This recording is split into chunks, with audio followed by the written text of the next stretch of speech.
Quería comenzar presentando al doctor César Sánchez Bello de Venezuela, haciendo un breve resumen de su currículum vitae.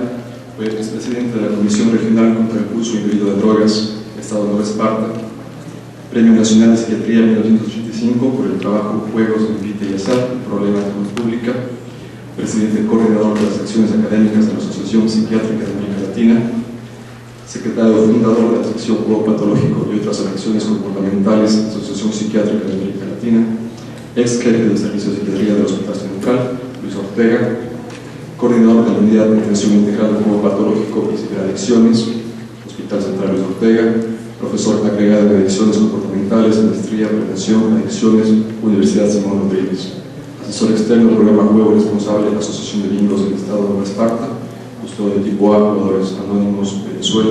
Quisiera darle la bienvenida al doctor.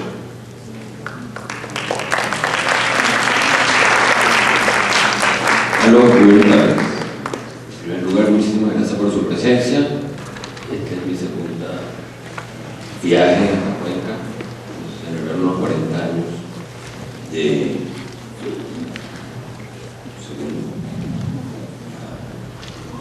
CRA, que estuvimos compartiendo también con algunos de ustedes. Me toca el tema entonces de juego patológico. Y como ahora estamos acostumbrados a la declaración de intereses, no tengo conflicto de intereses con esta presentación. Agradecemos apagar o poner en vibración los teléfonos celulares para no molestar o distraer a nuestros vecinos en caso de recibir algún mensaje o llamada. Esto llamamos intervención en ludopatía, una adicción enmascarada. Si bien la mayoría de las personas participan en juegos de azar de manera recreativa, juegan por placer, por diversión, o lo hacen de forma esporádica. Sin embargo, para un porcentaje cada vez mayor de personas, el juego por dinero puede volverse fuera de control con el resultado de afectar tanto su salud física como mental, su estabilidad laboral y financiera, así como también sus relaciones sociales y familiares. Entonces, el juego deja de ser una diversión y se convierte en un problema. Los juegos de azar son tan antiguos como la propia humanidad, como podemos ver en esta ánfora griega, donde aparecen Ajax y Aquiles haciendo un alto en el asedio a Troya, jugando lo que es un juego de dados. Pero a medida que se han organizado las sociedades también se han hecho más complejas y variadas sus modalidades. El impacto de los juegos de azar en las distintas sociedades no constituye un problema reciente en el mundo. Desde épocas pasadas, estos juegos han sido temas de escritores, filósofos, religiosos y legisladores. Por esa razón, desde sus inicios, los juegos han sido perseguidos por ser considerados amorales, como actividades que iban contra la constancia, el esfuerzo y el trabajo creador, el resumen propio de indeseables, vagos y maleantes. Estos periodos se han ido alternando, como estoy diciendo, con periodos de tolerancia y de aceptación. Y podemos decir que desde los mediados de los años 70 del siglo pasado comienza una nueva etapa de rápida expansión mundial de juegos de azar, inicialmente por la necesidad de los estados para obtener recursos a través de los impuestos generados para el funcionamiento de los mismos, lo cual ha producido un cambio de actitud hacia un clima de aceptación y tolerancia en el cual las apuestas son cada vez más populares, legales y socialmente aceptables como una actividad recreativa. Para comienzos del siglo XXI, los juegos de azar ya forman parte de nuestra cultura. De hecho, toda una generación de jóvenes, adultos, familias y comunidades ya han crecido bajo un clima de juego legalizado, estimulado por los propios gobiernos locales, regionales y nacionales.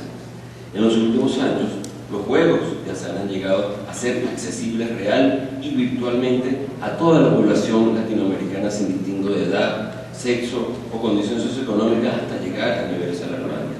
Los juegos de azar se han convertido en una parte aceptada de nuestra cultura contemporánea, comparable con otras actividades de ocio, como por ejemplo ir a un evento deportivo, al cine, a un concierto o al teatro, entre otros.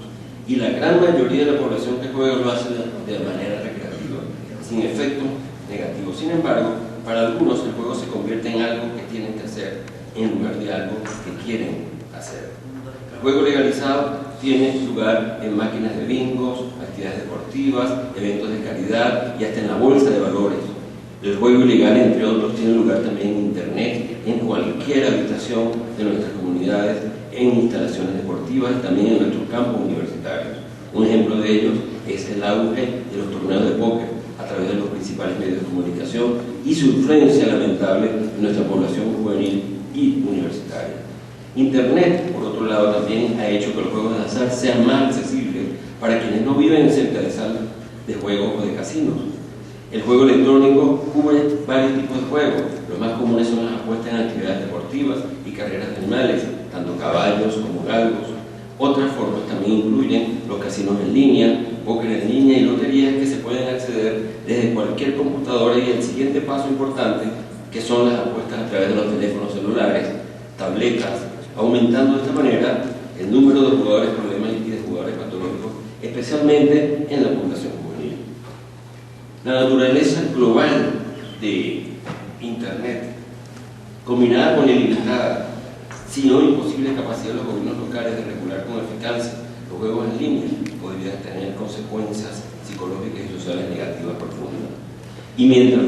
Aquí tenemos una referencia de fíjense ustedes cómo en la antigüedad casi todas las culturas tenían alguna forma de juegos de azar. En América Latina tenemos los aztecas, los mayas y los incas.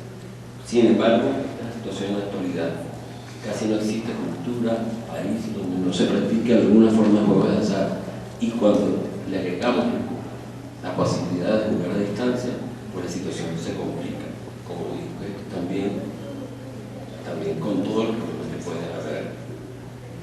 Ok, lo que es importante es que estos impuestos, si bien es cierto, estos juegos, si bien es cierto que benefician a nuestros estados a través de los impuestos generados, también ya se han descrito toda una serie de impactos negativos, como el juego patológico, la influencia del crimen organizado, que de alguna manera ya han impactado de una manera negativa en nuestros adultos, jóvenes, familias y comunidades. Fíjense ustedes entonces cómo no toda persona que participa en un juego de azar es un jugador patológico. La gran mayoría lo hace de una manera social, recreativa, y dentro de esos tenemos los que juegan ocasionalmente, las personas que ya juegan en un claro periodo circunscrito en su vida, bien porque viajan o están en un crucero y en ahí hay casinos, o bien producto de una enfermedad como un trastorno bipolar, en este caso sería juego patológico sintomático, o como consecuencia de un medicamento, como el tratamiento que reciben personas que presentan enfermedad de Parkinson. Tenemos los jugadores problemas y los jugadores patológicos, que es motivo de nuestra disertación, y todas estas personas tienen un modo diferente, tienen una profesión u oficio o trabajo. Sin embargo, existe un tipo de jugadores profesionales que viven del juego, juegan con lo que llaman con ventaja. Son los jugadores tabúes, generalmente asociados a trastornos de personalidad de tipo antisocial. Sin embargo, muchos de estos jugadores profesionales también son jugadores patológicos, y lo que pierden con trampa, luego lo que ganan con trampa, luego lo pierden luego en el azar. Características del juego patológico. Diferentes palabras han sido utilizadas o términos para describir el juego patológico: la ludopatía, la adicción al juego compulsivo, un jugador empedernido, entre otras, y sirven para caracterizar un trastorno, una enfermedad que presenta una preocupación excesiva y persistente por los juegos de azar, pensamientos irracionales referidos a ganar, pensamientos mágicos, omnipotentes, con cábalas, entre otros, así como también negación de las prosperidades, entre otras. Presentan también pérdida de control y persistencia de la conducta a pesar de las múltiples consecuencias adversas. Junto con el juego problema, que es el equivalente al abuso de sustancias, integran una categoría llamada genéricamente juego inmoderado, juego desordenado o juego descontrolado. Y es una enfermedad reconocida como tal en los años 80, ya en el DSM-3, ha continuado en el DSM-4 y el DSM-4-TR, y también desde los años 90 en el ICD-10, y que tiene una serie de características: una enfermedad silenciosa, crónica, progresiva, recurrente, diagnosticable, multifactorial, incurable, pero también tratable y por lo tanto controlable. Cuando hablamos de enfermedad recurrente, es que en la propia historia natural de la enfermedad, las recaídas son parte de ella. ¿Por qué decimos que es una enfermedad silenciosa? Esto es importante. Primero porque es una extensión de una conducta normal y culturalmente aceptada. Cuando ya presenta manifestaciones, ya es tarde, a diferencia de trastornos adictivos a sustancias, en los cuales ya hay una forma de presentación, una manera de hablar, hay influencia por intoxicación aguda que puede presentar esa sustancia, fácilmente reconocible por las marcas que pueden dejar, como las marcas de aguja, entre otras cosas. En los jugadores patológicos no se presentan este tipo de situaciones.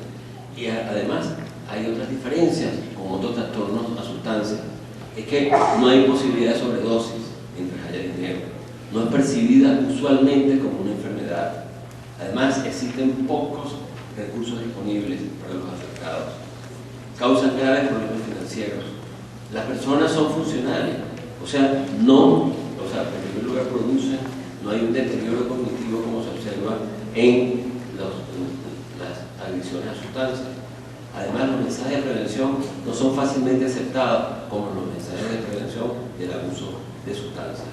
No existen tampoco pruebas sanguíneas disponibles, ni exámenes urinarios, ni pruebas de aliento, ni pruebas salidables, así como tampoco marcadores genéticos que puedan facilitar su diagnóstico, como ocurre en las adicciones a sustancias. Es una enfermedad progresiva, decíamos, porque para ser jugador patológico, primero existe una etapa donde no se juega. Fíjense ustedes que en estudios de prevalencia han encontrado que 10% de la población en general no juega, nunca ha jugado ni jugará. Del 90% que resta, pues entonces el 95% juega de una manera social. Pero por alguna vulnerabilidad, ciertas personas empiezan a aumentar la frecuencia, la cantidad de dinero apostado y el tiempo de permanencia en la actividad de juego, de tal manera que entonces ya pasan a lo que llamamos juego problema y finalmente cruzan la línea que llamamos la línea de no retorno, ya cuando cumplen con los criterios clínicos para juego patológico y de ahí en vuelta atrás. Entonces fíjense ustedes, ya sabemos que entre 3,5% y 5% de la población adulta tiene serios problemas con su manera de jugar y entre 1 y 3% de la población presenta juego patológico. Pero por cada persona que tiene problemas con su manera de jugar se van a ver afectados entre 5 a 10 personas relacionadas con el jugador. Además, donde hay mayor oferta, en las regiones donde hay mayores oportunidades para jugar, incluyendo juegos legales o ilegales, la incidencia y prevalencia del juego problema y juego patológico va a ser mayor. Es una enfermedad diagnosticable y ya existen criterios para su diagnóstico. Hasta ahora se incluye dentro de los llamados trastornos del control de los impulsos, tanto en el DSM-4-TR, así como también en el ICD-10. ¿Cuáles son los criterios para su diagnóstico? De acuerdo al DSM-4-TR, tenemos una conducta de juego inadecuada y persistente y recurrente, como bien indicado por lo menos en 5 de las siguientes. 1. Preocupación frecuente por la actividad de juego con la obtención de dinero para jugar. Esto significa que los jugadores están asaltados por pensamientos, ideas o imágenes que lo perturban acerca del juego y que ocupan gran parte de su existencia, desplazando así otras actividades o también relaciones como por ejemplo relaciones de pareja, relaciones con sus hijos y familiares, entre otros.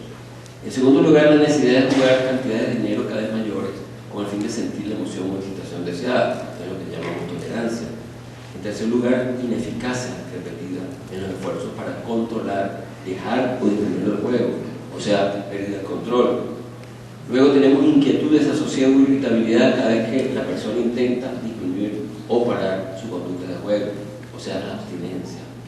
El juego como una forma de escape de los problemas o de alivio para humores eufóricos, por ejemplo, sentimientos de incapacidad, de culpa, ansiedad y depresión. posterior escape, posterior a perder dinero, con frecuencia regresa al otro día para recuperarse, lo que se llama del desquite. Además miente a familiares, terapeutas u otros para ocultar lo involucrado que se encuentra en el juego. Ha cometido actos ilegales, tales como falsificación, fraude, robo, hurto de falco para financiar el juego o para el pago de sus deudas. Además, ha arriesgado o perdido una relación importante de trabajo o una oportunidad educativa o de carrera debido al juego. Y siempre tiene la confianza de que otros van a proveer el dinero en momentos en que la situación económica es desesperada producto del juego. No es considerado un episodio de riesgo o inconveniente de conclusión. Y los criterios del ICD-10 son más o menos parecidos. Lo único que agrega la presencia de 2 o más episodios en un periodo de 1 año al menos. Okay. Fíjense, el juego patológico tiene, como ustedes se dan cuenta, con la dependencia de sustancias, altas tasas de movilidad, comparten características clínicas similares, tienen un curso clínico similar, neurobiología y tratamiento similar. Es por ello que el comité de trabajo que está discutiendo el DSM-5, que sale para octubre del año 2013, ya reclasificó al juego patológico, sacándolo del grupo de control de los recursos no clasificados y trasladándolo a los trastornos relacionados con sustancias, que ahora va a pasar a llamarse adicciones y trastornos relacionados. Las adicciones y trastornos relacionados van a incluir 2 subgrupos. Uno, el de consumo de sustancias, así como también las adicciones comportamentales o adicciones sin sustancias o adicciones comportamentales, adicciones, socioadicciones, entre otros términos que han sido utilizados. Y estos son unos trastornos donde hay el desarrollo de un proceso adictivo sin que medie la ingestión de una sustancia alguna y que se van a presentar asociadas con determinadas conductas como el comer, el sexo, los juegos de azar, las compras, el uso de tecnología, entre otros. Hasta ahora solamente ha sido el juego patológico la única patología que está siendo incluida dentro de estas adicciones comportamentales, y está en discusión la ciberadicción o adicción a internet. Esto vamos entonces a asociar cuáles son las poblaciones vulnerables para el desarrollo de esta enfermedad. En primer lugar, la población infanto-juvenil y la tercera edad. Fíjense este metaanálisis de la Universidad de Harvard, realizado por Howard Schaffer, donde fíjense cómo la prevalencia implica la prevalencia de los adultos. Pero fíjense este otro hecho curioso también, que estudiantes universitarios triplican igualmente la prevalencia de juego patológico en adultos. Y esto se debe al auge de los torneos de póker. Y también a través de internet, los mensajes que incitan a jóvenes a aprender a jugar póker con los expertos, luego le dan crédito y de esa manera se enganchan en los juegos de póker. La tercera edad, lógicamente, hay toda una serie de factores de tipo biológico, declinación de la capacidad física, enfermedades, muerte de pares, así como tienen factores de tipo familiar, los hijos se van de la casa, lo que llamamos el síndrome del nido vacío, también factores sociales como es la jubilación. Entonces tenemos a un paciente o una paciente pues, con un tiempo libre, generalmente solo, con sentimiento de soledad y con dinero producto de su jubilación o de sus pensiones de vejez. Además, la propia dinámica del juego también atrae a este grupo de población, y si bien la mayoría lo juegan de manera social, un grupo importante pues se enganchan y termina siendo jugadores patológicos. Igualmente tenemos por parte del género. Tradicionalmente, por cada 3 jugadores patológicos hombres, había una jugadora patológica mujer, a excepción de las máquinas traganíqueles y de los bingos donde predominan las mujeres. Sin embargo, hoy las mujeres, con los cambios de roles tradicionales y estilo de vida, tienen el tiempo, el dinero, y con ello ha aumentado su inclinación para los juegos de azar, de tal manera que los últimos estudios se han ido igualando y ahora nos encontramos con una relación de 1 a 1. Y si bien es cierto, nosotros los hombres empezamos a jugar más temprano, en la adolescencia, fíjense ustedes cómo el proceso es mucho más lento. En las mujeres que comienzan a jugar más tarde, en la tercera década de la vida, el proceso es mucho más violento, y eso vamos a ver por qué. Igualmente existen otras poblaciones de riesgo, como por ejemplo las personas que tienen otras comorbilidades, como otros trastornos adictivos a sustancias, o también comportamentales, que tienen trastornos de ansiedad o trastornos del humor, trastornos de personalidad de Cluster B, así como también trastornos de déficit de atención. También en los empleados de esta industria del juego también son vulnerables a desarrollar la enfermedad, y algunas etnias o culturas, como por ejemplo del cercano oriente, como musulmanes y judíos, o el lejano oriente como chinos, japoneses, entre otros, y población de la cuenca del Mediterráneo, Portugal, España, Italia y Grecia. ¿Por qué nos preocupamos por esta enfermedad? Realmente hay un impacto a nivel individual relacionado en primer lugar con enfermedades relacionadas con el estrés, depresión, ansiedad, así como también abuso y dependencia del tabaco, alcohol y otras drogas, y suicidalidad. Y cuando hablamos de suicidio, distintos estudios han encontrado que el 85% de pacientes en etapa de desesperación y crisis piensan en la muerte como solución. La mitad incluso ya planifican cómo matarse, y lo que es más grave, entre 15 y 19% se matan. Además, hay un impacto sobre las relaciones interpersonales y la familia: rechazo, abandono, separación, divorcio, desintegración familiar, hijos más vulnerables a desarrollar la enfermedad, así como también depresión en la familia y suicidio, así como también abuso físico y emocional.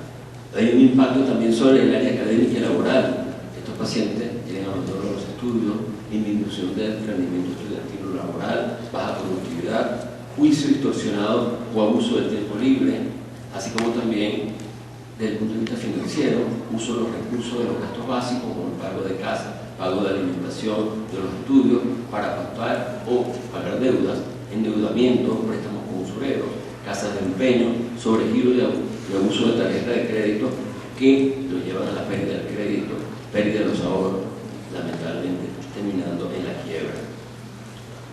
Desde el punto de vista legal, delitos de cuello blanco, cheques sin fondo, embargo, falsificación, fraude, evasión de impuestos, hurto, venta de bienes robados, que generalmente los jugadores no lo sienten como que estuvieran delinquiendo, si lo están tomando prestado, de tal manera que cuando ganen lo devuelven y nadie se da cuenta. Lamentablemente vienen una auditoría, son descubiertos, y eso es una de las causas por las cuales estos pacientes terminan suicidándose. Ya sabemos entonces que en los jugadores en fase de desesperación de su proceso presentan ideación suicida elevada, así como también un marcado aumento de actividades ilegales. Es considerada una enfermedad también multifactorial. Ya podemos recordar, pues, a Dorado, que decía que las adicciones son el resultado de cambios neuroplásticos en el sistema nervioso central y que determinan mecanismos neuroadaptativos irreversibles. Y no va a importar cuánta periodicidad y cronicidad necesita la persona para alcanzar el estado de adicto, cuando finalmente va a depender de sus características en cuanto a vulnerabilidad individual. Y nosotros hemos descrito una vulnerabilidad para el desarrollo de la enfermedad del juego patológico. Esa vulnerabilidad va a estar dada por la interacción con una serie de factores con los cuales nacemos, de tipo neurobiológico, de tipo genético, y en interacción con una serie de factores que vamos a ir desarrollando a lo largo de nuestra vida, basado básicamente en aprendizaje, entre otras cosas, modelaje, entre otras cosas, factores psicodinámicos, factores familiares, socioculturales y espirituales. Y sobre esa vulnerabilidad va a actuar un factor desencadenante, que puede ser cualquiera, desde presión de grupo, curiosidad, aburrimiento, entre otras cosas, y factores perpetuantes que mantienen una dinámica conflictiva a nivel de trabajo, a nivel de familia, a nivel de pareja, y que actuando sobre esa vulnerabilidad, entonces van a producir una conducta, un efecto, un síntoma, en este caso, juego social, juego sintomático, juego problema o juego patológico.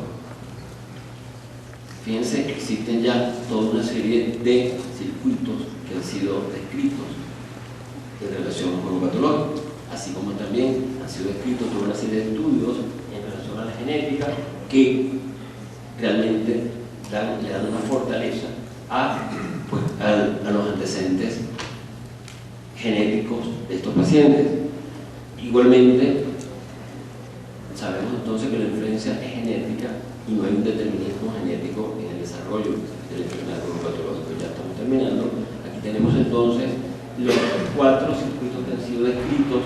En primer lugar, el circuito de recompensa, de núcleos accumbens y área tegmental ventral, el circuito de la memoria de aprendizaje o de la memoria emocional, el circuito que tiene que ver con impulso y motivación, y el circuito que nos frena en un momento determinado de control inhibitorio. Fíjense que han sido igualmente descritos ya una serie de neurotransmisores: la serotonina en la iniciación y sensación de la conducta, la noradrenalina en la activación y excitación, la dopamina en la recompensa y el refuerzo, y el sistema opioide endógeno en el placer y en la urgencia. Ya ha habido una serie de estudios que han encontrado y que han comprobado casualmente estos datos, tanto con la presencia de estos neurotransmisores o sus metabolitos en líquido cefalorraquídeo, en orina y en plasma, entre otros.